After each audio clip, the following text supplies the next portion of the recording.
It was a summer that smelled of asphalt and freshly cut grass, where sunlight spilled across the streets in thick golden pools and the hum of cicadas seemed to underscore every moment. The boys' town, small and unassuming, held a quiet rhythm.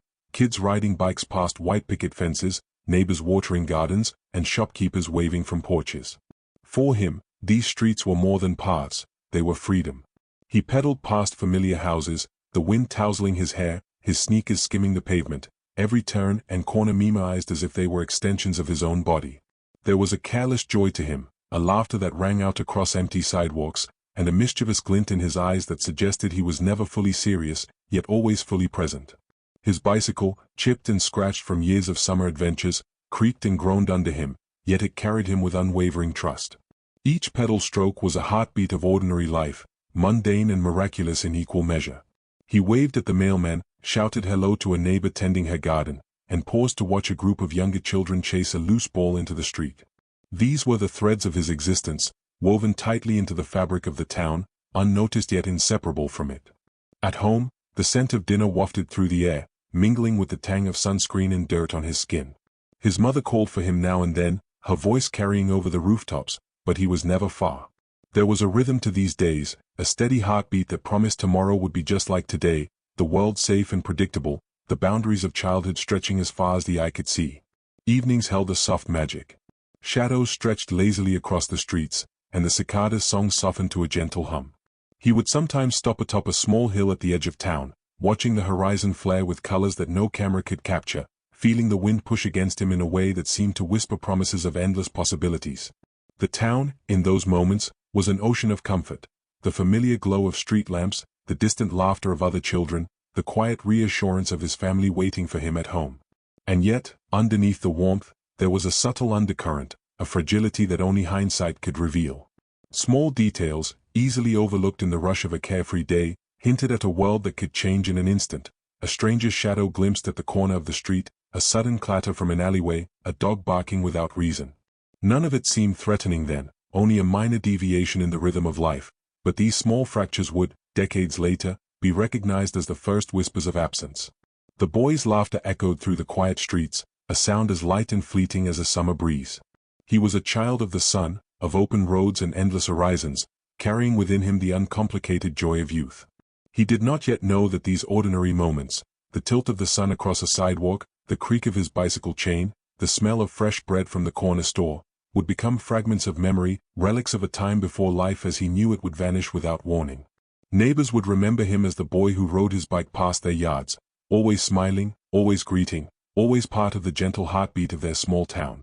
His family would remember him as a son whose presence was so natural that his absence would eventually tear through every quiet corner of their lives. The town itself, though oblivious to the coming fracture, held within its streets the first invisible threads of a story that would stretch across decades, a story that would one day unravel with devastating precision. On that summer day, he pedaled on, the world wide and inviting, as though nothing could touch him. Every detail of his life seemed ordinary, yet in that ordinariness lay the haunting poetry of what was to come.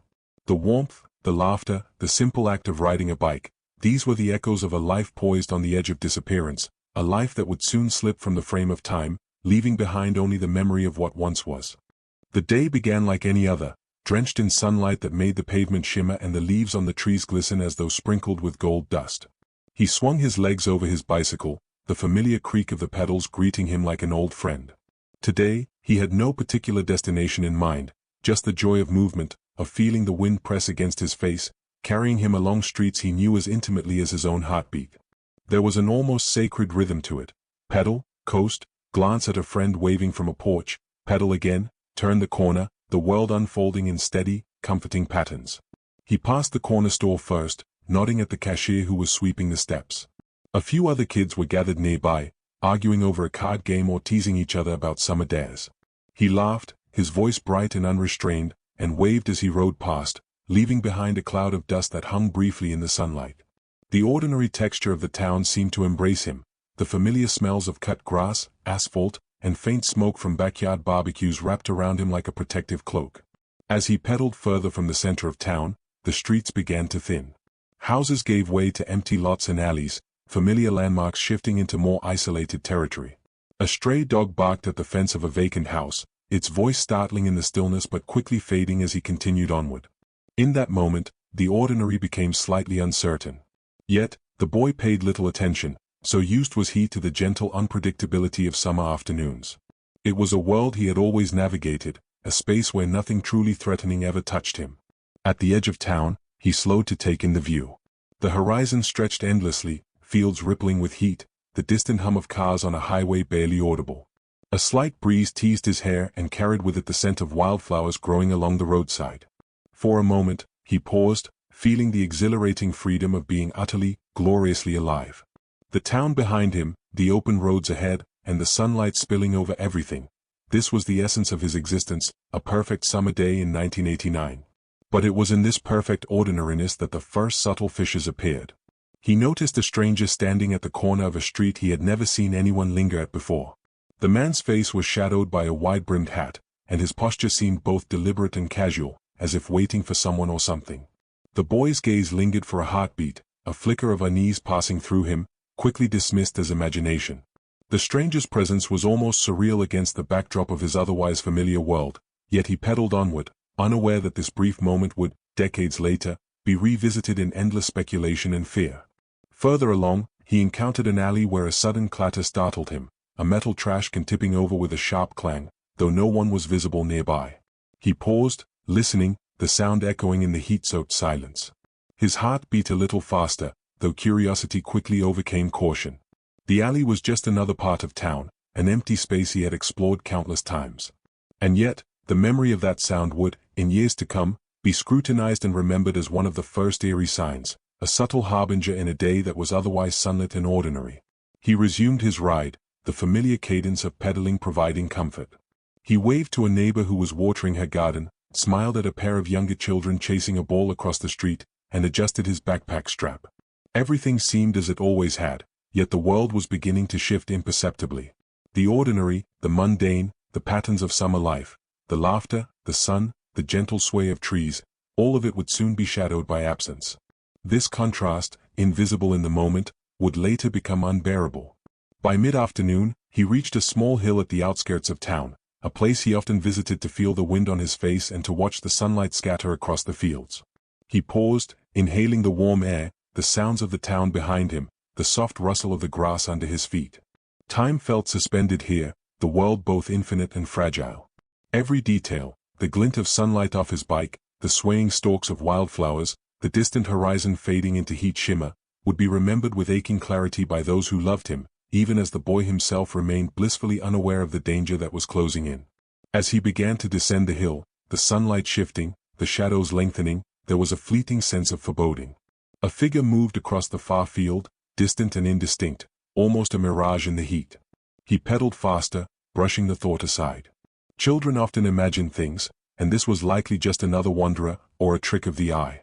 Yet, within the fabric of that afternoon, a subtle tension had begun to weave itself, a tension invisible to him, but undeniable to the future observers of this day. And then, as the sun dipped lower in the sky, the boy turned the final corner on a familiar street, where the world seemed to fold back into itself. The houses stood quiet, the streets empty, the air heavy with late summer warmth.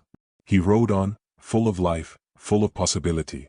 Every sound, every smell, every fleeting sensation was part of the ordinary tapestry of his life, a tapestry that, moments later, would be irrevocably torn. He never arrived home. The moment he should have appeared, the quiet street remained just that, quiet. No laughter, no footsteps, no creak of the bicycle chain. Only the lingering warmth of the afternoon sun, the gentle sway of trees, and the sense of something missing, though at the time, no one yet realized how profound that emptiness would become. In that perfect, ordinary summer day, everything that had once seemed eternal, the streets, the laughter, the sunlight, shifted, vanishing in an instant. The world he had known, so familiar and safe, became a space haunted by absence. And in the town, and in the hearts of his family, the first tremors of fear began, small and almost imperceptible, signaling that something extraordinary and tragic had quietly begun. The first hours after he didn't come home were brushed off as a simple delay, a misstep in the rhythm of an ordinary summer day. His mother called his name through the open windows, first softly, then with rising urgency, each echo bouncing back from the empty streets. His father drove slowly along the familiar routes he had taken countless times, peering down alleys and side streets, calling out, the worry in his voice growing heavier with every unanswered shout. Neighbors noticed the unease, initially offering casual reassurances, but the tension soon seeped into every corner of the small town. As twilight approached, hope began to waver. The warm, golden light that had accompanied his ride now felt cruel, casting long shadows along the streets he had pedaled, shadows that seemed to stretch toward nowhere. The first whispers began among neighbors. Had someone seen him that afternoon? Had he fallen, wandered off, or been taken? Rumors traveled faster than truth, a tangled web of speculation, each thread more alarming than the last. Parents exchanged glances at the school playground, friends retraced his imagined steps, and the town felt smaller, more fragile, as if the very air had been sucked of certainty. By nightfall, the family was frantic. The police were called, and with their arrival, the world shifted into an official mode of fear and action. Officers drove slowly, their headlights cutting through the darkness, sweeping streets and empty lots with methodical precision. Searchlights flickered across lawns, the beams briefly illuminating the familiar as strange and uncanny. Every shadow became suspect, every rustle in the trees, every distant bark, every gust of wind whispered possibilities the mind could not yet name. The town was suddenly alive with tension, a place once comforting now transformed into a maze of anxiety and unanswered questions.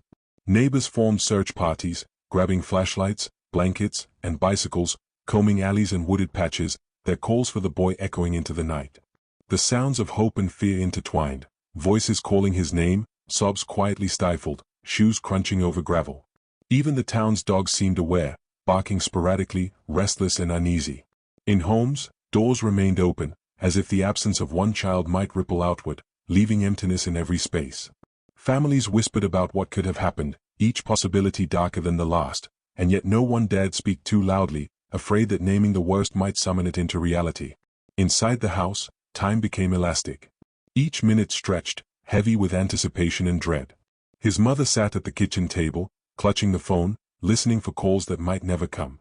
She rifled through old photographs, tracing his face with trembling fingers, as though touching the image might bring him back. His father went outside repeatedly, scanning the horizon, his gaze fixed on the roads that had once seemed safe, now transformed into corridors of uncertainty. The house itself seemed to breathe with their fear, every creak of the floor, every whisper of the wind, amplified into portents. By the second night, a fog of exhaustion and helplessness descended. Volunteers poured into the town from surrounding areas, drawn by the urgency and the communal sense of dread.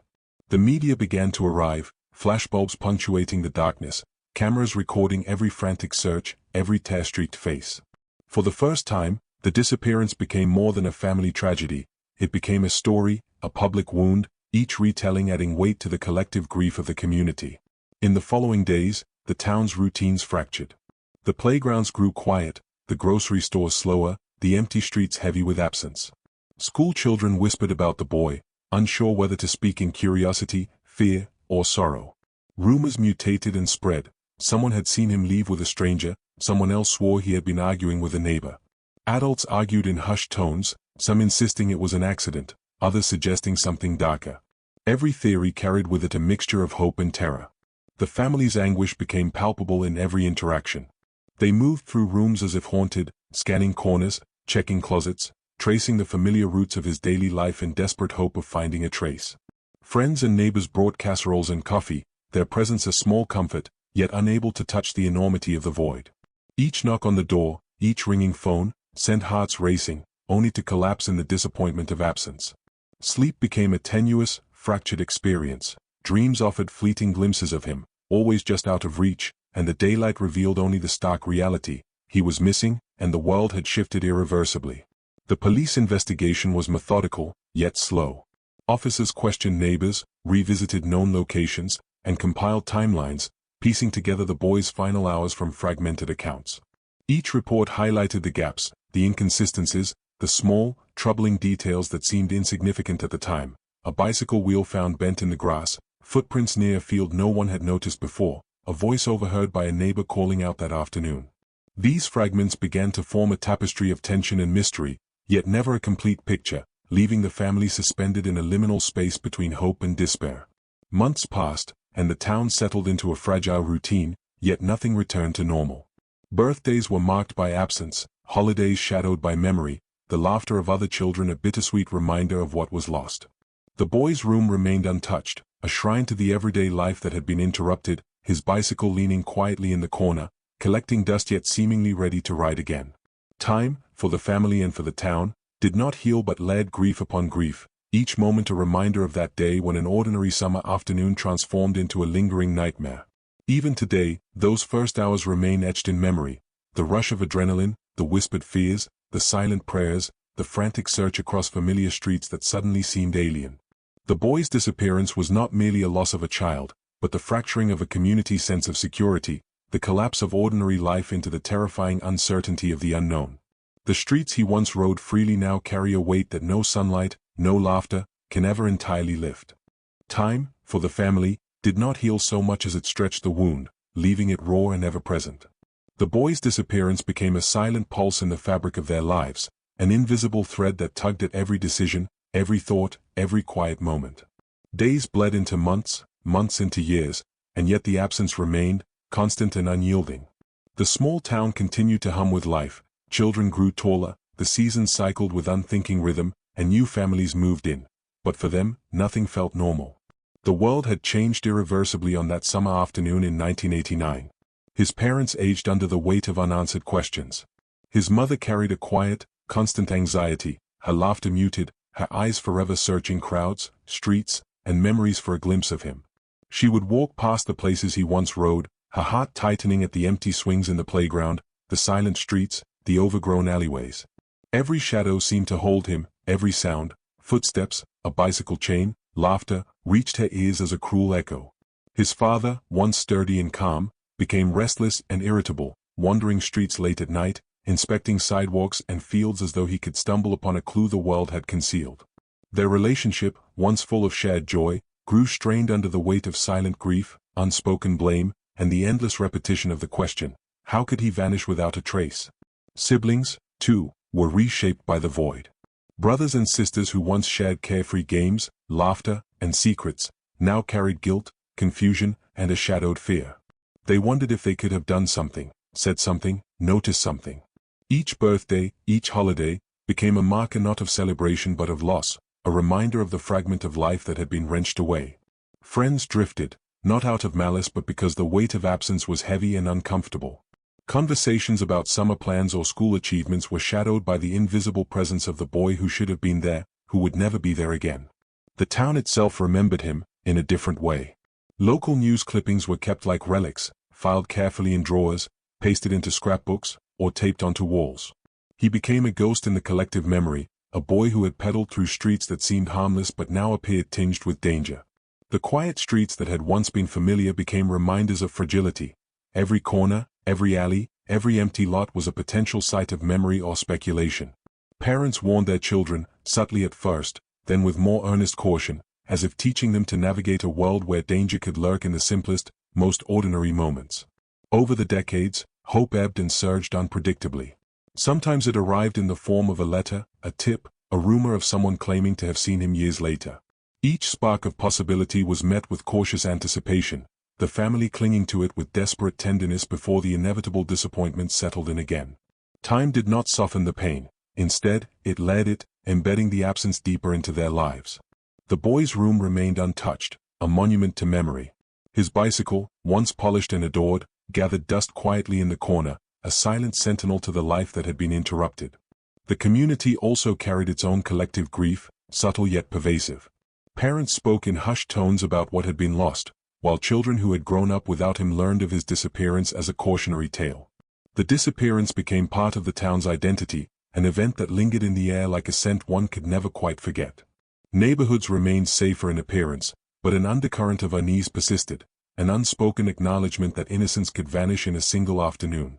People grew protective in subtle ways, checking windows more often, keeping closer watch on children, remembering the boy who had once roamed freely and then was gone. Years passed, decades even, and yet the family's lives unfolded around the void. Weddings were celebrated with a quiet, aching awareness, graduations and milestones marked with eyes that sought him in the crowd, wondering where he would have been, what he might have become. Each personal triumph was tinged with absence, each joy shadowed by what was missing. Conversations that should have been casual, about school, friends, or summer adventures, were invariably punctuated by pauses, by memories of him, by the impossibility of what could have been.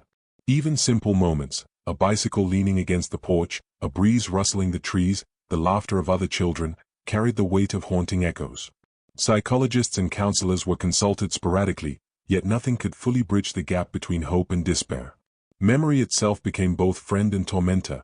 The family replayed every interaction, every ride, every summer afternoon, searching for clues, wondering if something had been missed. These reflections were obsessive and tender, the mind's way of grappling with loss that refused to be quantified. They began to realize that some questions could never be answered, yet still, each day, each year, they searched for fragments of a life suspended in time. In the town, anniversaries of his disappearance were quietly observed. Memorials were informal but poignant, a wreath left on the street corner where he was last seen, a candle lit in a window at dusk, a photograph quietly framed on a mantel. These gestures were acts of remembrance, silent acknowledgments that life had been irrevocably altered.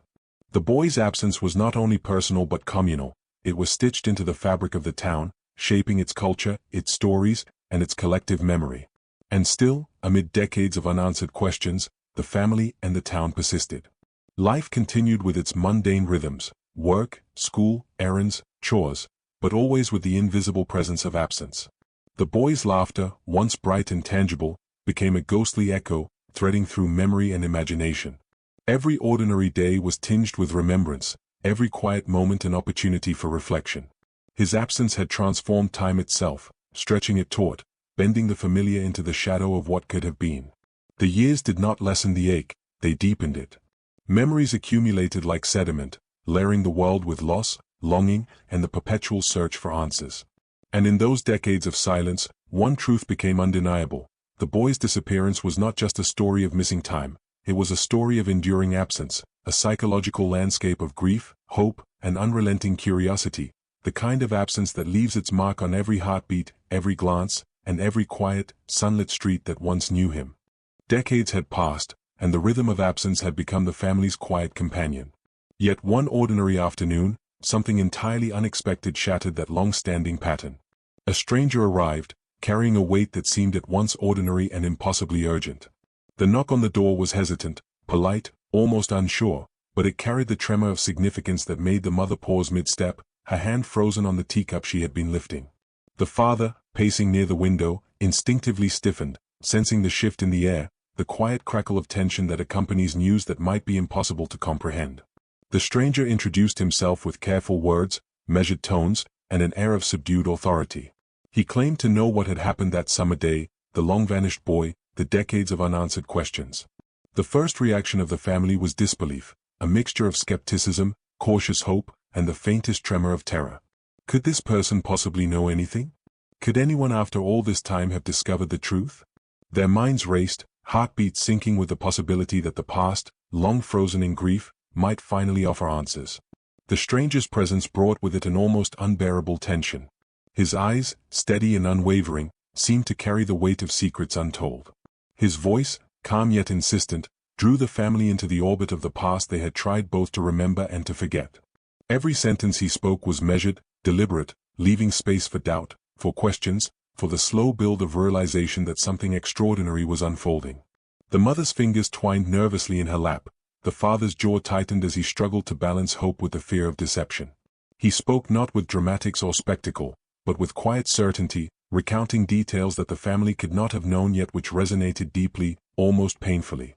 Small, intimate recollections, the color of the boy's backpack, the sound of the bicycle chain when he pedaled over the cracks in the pavement, the way he habitually waved to the neighbor on the corner, were offered casually, almost as if they were common knowledge.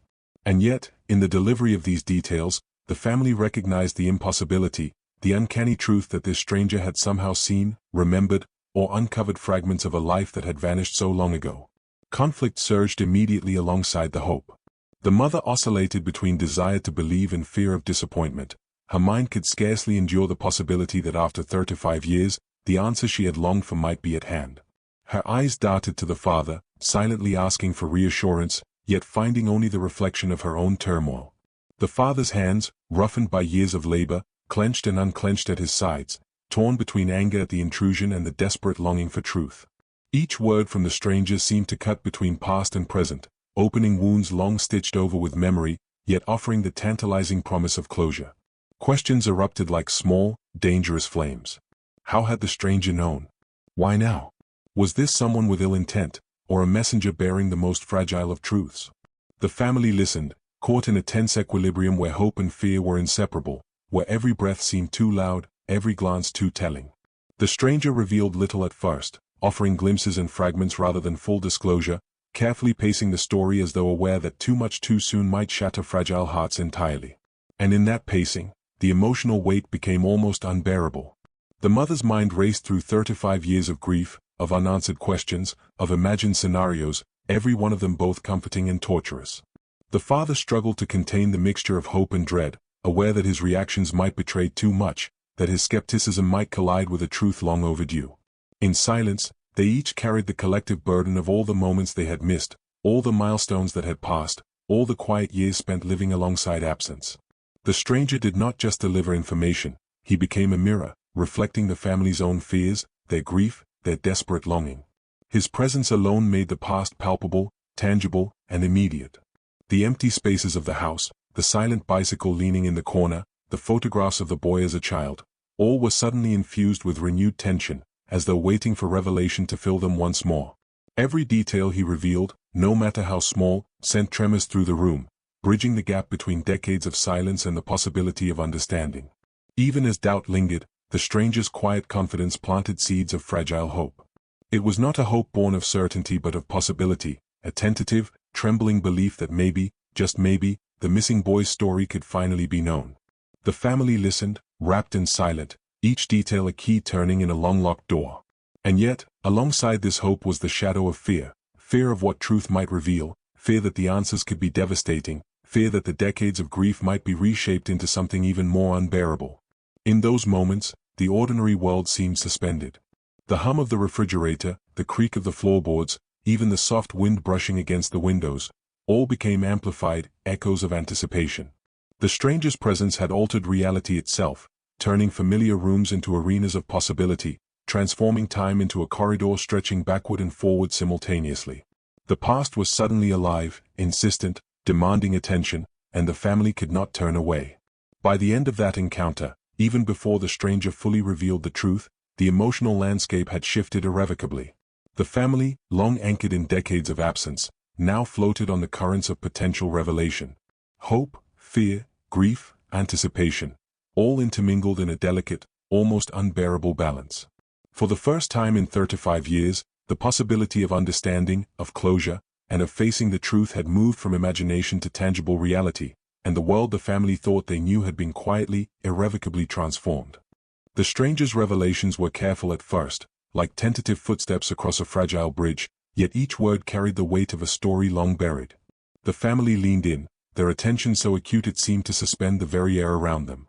Details emerged slowly, almost imperceptibly at first: a route the boy had taken that summer, a fleeting encounter with someone the town had long overlooked, small items found along the path of his last ride. Each fragment was meticulously placed, a puzzle piece in a picture they had tried in vain to complete for 35 years. The immediacy of the past returned in a flood of sensory recollections: the smell of asphalt heated by the sun, the creak of the bicycle chain, the rustle of trees along the roadside, the distant call of birds startled into flight. These ordinary details, now reframed, became urgent, almost sinister in their precision. As the stranger spoke, he forced the family to revisit the boy's world, not merely as memory, but as a living, breathing space where ordinary events could conceal extraordinary danger. The paths he rode, once familiar and benign, took on new significance: the sudden quiet of certain streets, the overgrown hedges obscuring view, the subtle signs of strangers loitering. With each revelation, the mother's chest tightened, her fingers clenching involuntarily. She imagined him pedaling along those roads, so vibrant and unaware, every moment innocuous, every choice innocent, until the ordinary fractured irrevocably. Her mind flickered between hope and horror, each insight cutting deeper into the decades-old scar of absence. The stranger guided them through the timeline, a slow reconstruction of the boy's final hours. Details that had been dismissed or overlooked emerged in startling clarity. A neighbor had seen a figure in a dark jacket, standing too long by the roadside. Another had heard a voice calling out, almost drowned by the wind. A third had noticed a fleeting glimmer, a bicycle moving in a direction that seemed strange, unplanned. Each recollection was small, almost trivial, yet when strung together, they began to form a pattern, a map of a disappearance that had long seemed incomprehensible. The family hung on every word, the room vibrating with the tension of revelation. It was not only the factual details that struck them, but the subtle psychological undercurrents. The stranger's voice revealed motives and possibilities that had never occurred to them. He spoke of attention paid to seemingly minor behaviors, the boy's trust in strangers, the assumptions of safety in his familiar environment, the invisible social dynamics of the town. These observations reframed the past, transforming ordinary summer rituals into moments of quiet vulnerability. The father's jaw tightened as he imagined the boy pedaling past those very streets, unaware that the world could be both ordinary and threatening at once. Memory itself became a character in this reconstruction. The mother recalled that day with newfound acuity, the sound of the neighbor's lawnmower, the call of her own voice, the distant laughter of other children. Each recollection was now loaded with potential meaning. A pause that once seemed casual became a crucial moment. A glance at the sky was reframed as a fleeting signal in a narrative she had never fully understood. The stranger's words acted as a prism, bending the familiar light of memory into a spectrum of possibilities that were simultaneously illuminating and painful. As the past was unraveled, the family realized that the disappearance was not an isolated incident but part of a complex interplay of circumstance and human behavior. The stranger highlighted small-town dynamics that had seemed inconsequential at the time. Neighbors who had looked away, tensions between families, the subtle movements of people who never drew attention to themselves. These were not accusations, merely observations that now cast shadows over the streets the boy had once traversed freely. The boy's innocence was contrasted against a backdrop of quiet, pervasive uncertainty that the town had never consciously acknowledged. The narrative deepened as the stranger revealed the interplay of timing, environment, and human choice. Every decision the boy had made that day, the choice to take a particular route, to pause at the hilltop, to wave at a neighbor, was reconstructed with meticulous care. Each choice, though innocent, now carried the weight of inevitability, as though fate itself had been quietly orchestrating events, guiding the boy toward a path that would remain unresolved for decades. The emotional impact was immense. The family could see him, could almost feel the rhythm of his pedaling, yet knew that the end of that ride was tragic and immutable.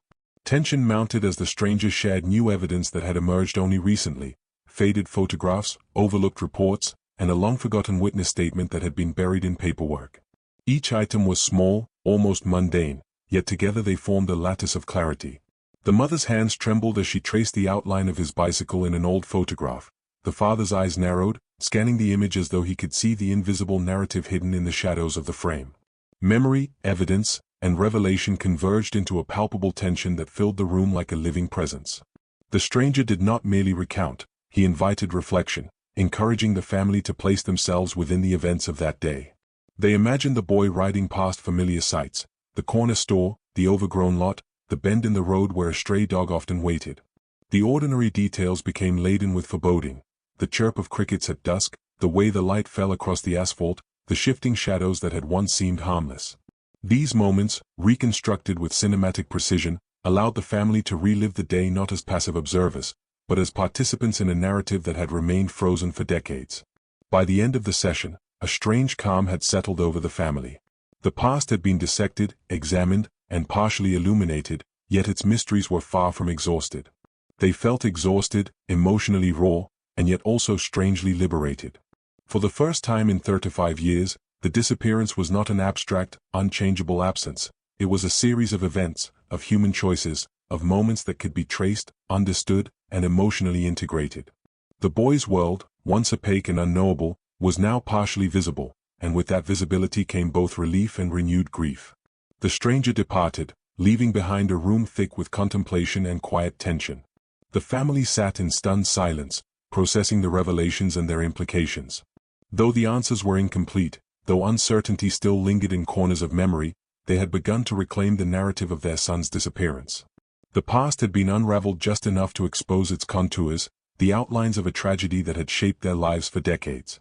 And within that unraveling, they found the first fragile threads of understanding, a tapestry stitched from grief, hope, and the haunting beauty of memory made new. The stranger's revelations acted as a catalyst, reigniting an investigation that had long been dormant, buried beneath decades of uncertainty and fading memories. What had once seemed closed, a cold case quietly relegated to file cabinets and fading newspaper clippings, suddenly felt alive again. The family, fragile yet emboldened by the possibility of answers, worked alongside the authorities, each step forward a mixture of hope and trepidation. The police, initially skeptical, approached the case with renewed vigor, combing through old reports, revisiting interviews, and piecing together fragments of evidence that had been long overlooked. The town itself became an arena of renewed scrutiny. Streets he had once pedaled down freely were examined under the lens of suspicion and possibility. Detectives retraced his route, noting the small changes that had occurred over 35 years. New houses where empty lots once stood, trees that had grown thick and obscured lines of sight, and pathways that had long been abandoned. The physical landscape had altered, yet echoes of the past remained, traces invisible to the casual eye, yet hauntingly present to those seeking closure. Every fence post, every alleyway, every patch of asphalt was now imbued with the weight of what had been lost. Witnesses were interviewed again, their memories flickering between clarity and uncertainty. Time had altered recollections, faces remembered vaguely, words recalled with hesitation. Yet in those fragmented accounts, subtle consistencies emerged, patterns that had been invisible in the immediate chaos of the disappearance but now formed a narrative framework. A neighbor recalled hearing a voice calling out unusually late that afternoon. Another remembered seeing the boy in the company of someone unfamiliar, their presence now charged with latent meaning. These details, minor at first glance, began to coalesce into a lattice of insight that offered the possibility of understanding what had once seemed impossible to trace. The family followed the investigation closely, caught between hope and fear. Each new revelation brought both relief and dread, the confirmation that the boy's presence had been noticed, that he had not simply vanished into nothing, was a small comfort. Yet the questions multiplied. What had truly happened in those final hours? Who had been responsible? Could justice, long delayed, still be achieved? The emotional intensity was palpable, as if decades of grief had been compressed into every phone call, every document reviewed, every cautious conversation with investigators. For the detectives, the case became a study in the interplay between memory, evidence, and time. They revisited archived photographs, examining shadows, angles, and details that had previously been dismissed. Old police logs were cross-referenced, discrepancies noted, inconsistencies highlighted. The meticulous work of reconstructing a day from decades ago was painstaking, each piece of information a potential key to unlocking the mystery. The procedural rhythm of the investigation, the slow, methodical gathering of facts, contrasted sharply with the family's emotional turbulence, creating a tension that was both intellectual and deeply human. The stranger remained a presence in the periphery of the renewed inquiry, providing guidance and context without overtly dictating outcomes. His observations, previously shared in hushed conversations, now shaped the trajectory of the investigation. Small clues he had uncovered, long buried in the margins of the past, were reintroduced, reframed with contemporary understanding. Each insight forced both the investigators and the family to reconsider assumptions, to navigate the delicate boundary between possibility and probability. The past was no longer a distant, unknowable force. It was an active terrain, alive with the consequences of human action and inaction. Tension mounted as the investigation revealed more than procedural details. It exposed the emotional undercurrents of the town itself. People long regarded as ordinary or peripheral were reconsidered in the light of the stranger's insights. Long-held assumptions about neighbors, bystanders, and casual observers began to fracture. Questions emerged not only about what had happened, but why, and who had looked away or failed to act. The investigation became a mirror reflecting the small-town dynamics that had allowed absence to persist unnoticed for decades. The boy's disappearance, once a private tragedy, now illuminated a communal reckoning. Amid the procedural rigor, the family grappled with the psychological intensity of revisiting the past. Returning to familiar streets, retracing his steps, examining old photographs, each action triggered a cascade of memory and emotion. The mother would stop mid-walk, fingers brushing a fence post he had once leaned against. The father would stare down an alley, the creak of a gate unlocking memories long buried. The investigation demanded resilience not only from law enforcement but from those whose hearts had carried absence as a constant companion. As weeks turned into months, small breakthroughs emerged. Pieces of the puzzle began to fit together. The timing of sightings, the alignment of witness statements, the corroboration of minor details that had previously seemed inconsequential. Each revelation, while partial, strengthened the narrative, offering glimpses of clarity amid the long shadow of uncertainty. The family felt both exhilaration and exhaustion, the elation of progress tempered by the weight of truths long postponed.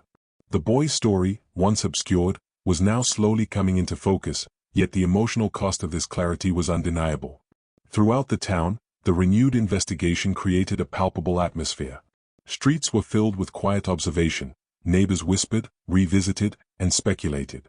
The past, long dormant, had returned to consciousness, and everyone felt the tension between memory and revelation. Every empty lot, every overgrown path, every familiar corner seemed to hum with possibility.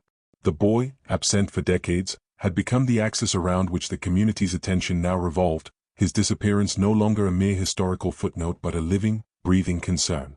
By the end of this renewed phase, the investigation had transformed from a procedural exercise into a deeply human journey. It was no longer solely about solving a mystery, it was about reclaiming decades of lost narrative, confronting the psychological weight of absence, and navigating the intricate interplay between fact, memory, and emotion. The family, exhausted yet invigorated, stood at the edge of revelation, knowing that each new discovery could bring both closure and anguish. The boy's disappearance, once frozen in time, was now a story being slowly, painstakingly brought back into the light, one careful step at a time. The town, long settled into its own quiet rhythm after the boy's disappearance, now felt different, as if the past had reached out from the shadows and touched every street, every home, every conversation. People who had once walked those roads with casual familiarity now felt the weight of observation pressing against them, subtle yet inescapable. The renewed investigation, spurred by the stranger's revelations, did more than reopen files. It reopened memories, long-buried suspicions, and emotions that had never fully healed.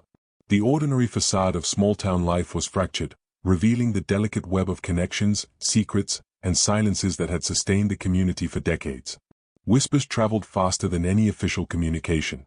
Neighbors spoke in hushed tones about what they had seen, what they had remembered, what they might have overlooked. The past was suddenly alive, flickering in the shadows of familiar homes and empty streets. People revisited memories they had carefully tucked away, brushing aside doubt or discomfort in the process. A glance at a long-abandoned lot became loaded with meaning. A casual recollection of a child on a bicycle carried a weight it had never borne before. Even mundane objects, an old mailbox, a weathered fence post, a crack in the pavement, felt like pieces of a puzzle whose edges had never quite fit. The family, central to this resurgence of attention, felt both relief and unease. Relief, because answers might finally emerge; unease, because the town itself was now a landscape of interrogation, every familiar face potentially harboring insight, every passerby a repository of forgotten truths.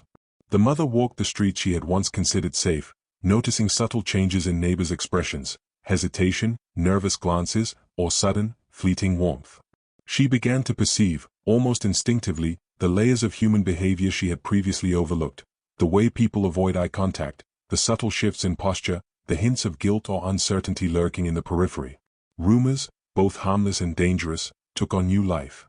Stories long suppressed resurfaced, often distorted by memory and speculation. Someone recalled seeing an unfamiliar figure lingering near the edge of the park. Another mentioned a voice calling out late in the afternoon, faint yet unmistakable. Each recollection, no matter how small or ambiguous, was now imbued with new significance. The community collectively navigated the tension between wanting to help and fearing that the past, once disturbed, might reveal truths too painful to bear. Conversations in grocery stores, diners, and schoolyards took on a subtle, conspiratorial tone, as if everyone had become both witness and detective in a story that belonged to no one and everyone at once. Social dynamics, once stable and predictable, shifted subtly but profoundly. Old grievances and rivalries, previously buried, re-emerged under the strain of renewed attention. The stranger's revelations, while focused on the boy's disappearance, inadvertently forced the town to confront uncomfortable questions about complicity, awareness, and inaction. People began to examine their own choices, the small, seemingly trivial moments when they had looked away, assumed safety, or dismissed unease. This collective reflection created both tension and cohesion, a recognition that the past, though distant, had shaped the present in ways everyone had long ignored. Local institutions, too, felt the impact. The police department faced renewed scrutiny as families and community members demanded answers, accountability, and closure. Schools, once quiet centers of routine, became spaces for cautious discussion, memories resurfacing in the quiet corridors where children had once played freely. Community meetings were held, both formal and informal, as citizens debated what they remembered, what had been lost, and what might yet be recovered. The town, in its entirety, was forced into a delicate dance between nostalgia and unease, between the comforting memory of summer days and the dark undercurrent of unresolved mystery. For the family, the community's transformation was both comforting and disorienting. Support arrived in unexpected forms, neighbors offering rides, sharing old photographs, recounting long-forgotten interactions that now provided crucial context. Yet alongside the kindness were glimmers of tension, suspicious looks, half-remembered accusations, and the weight of unspoken